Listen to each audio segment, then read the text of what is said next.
Agak ngeri-ngeri sedap ya, hidup di zaman serba AI kayak sekarang makin susah itu buat ngebedain mana yang AI, mana yang asli. Nah, fungsi AI sendiri itu macam-macam ya, bisa buat nyari tahu apapun, bisa buat ngolah data, bisa buat generate konten, atau sesimpel untuk moles hasil foto dari kamera sebuah smartphone. Dan yes, ini yang akan gue lakukan di video kali ini akan jadi hal yang cukup menarik ketika kita membandingkan hasil foto dari smartphone antara yang diolah dengan AI dan yang murni tanpa AI. FYI, saat ini beberapa flagship Android kayak Vivo, Oppo, Huawei itu udah pada pakai bantuan AI. Nah, untuk mewujudkan komparasi ini, gue akan pakai dua smartphone. Yang pertama adalah ini Vivo X300 Pro sebagai salah satu flagship Android dengan kamera paling mantap saat ini. Dan untuk pembandingnya, gue akan pakai iPhone 17 Pro. Gue akan menyajikan dan membandingkan hasil foto zoom dari kedua smartphone ini. Gue akan pakai level zoom 8x ke atas karena di range ini udah melibatkan pemrosesan AI. Sedangkan di iPhone 17 Pro gue akan pakai nih lensa tele tambahan dari brand Reflex dengan aplikasi kamera Pro biar hasil fotonya itu benar-benar murni tanpa polesan AI. Nah, untuk komparasi pertama, gue udah motret beberapa foto dengan 8 kali zoom di outdoor dengan kondisi cahaya berlimpah. FYI, di X300 Pro gue pakai color tone Zeiss Natural. Di foto ini kelihatan hasil foto lensa telefisik di iPhone itu lebih cetar, lebih bright. Begitu kita zoom, tulisan kopitiam dari lensa fisik ini juga sedikit lebih clear. Dan background dedaunan selain lebih terang, juga kelihatan lebih tajam.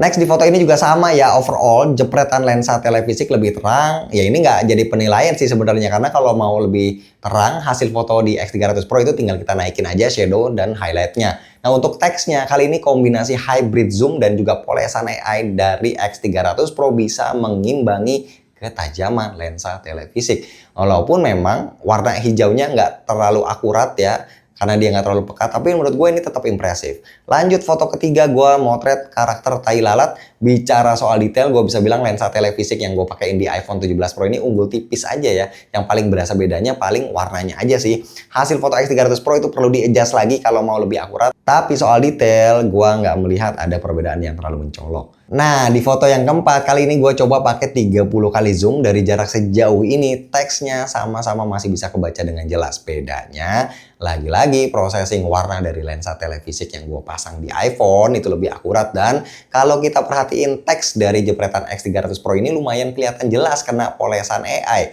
Tapi ya masih tetap mirip aslinya sih, nggak yang jadi berubah bentuk atau berubah hurufnya. Komparasi berikutnya, gue motret wajah orang. Thanks to bini gue yang udah mau difotoin. Secara kasat mata, kedua foto ini sama-sama terlihat mantep. Bahkan efek bokeh di foto X300 Pro itu juga natural. Perbedaan baru akan kelihatan begitu kita melakukan pixel peeping, di mana area wajah di foto X300 Pro ada polesan AI berupa sharpening, dan bagian alisnya ini juga cukup terlihat soft ya. Biar lebih afdol, gue coba motret sekali lagi, dan lagi-lagi hasilnya menunjukkan karakteristik yang sama kayak foto sebelumnya. Hasil hybrid zoom plus bantuan AI di X300 Pro ini terlihat impresif dan baru kelihatan kalah tajam kalau kita zoom fotonya sampai benar-benar deket banget.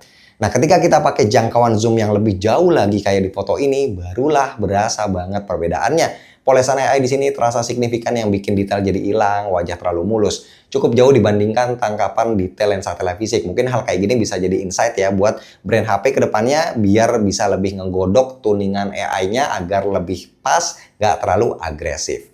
Kita lanjut ke foto zoom indoor. Di foto ini overall menurut gua exposure dari hybrid zoom di X300 Pro itu lebih enak di mata. Sementara jepretan lensa telefisik di iPhone sedikit overexpose. FYI, ini gue udah jepret sampai 3 kali dan hasilnya tetap sama ya.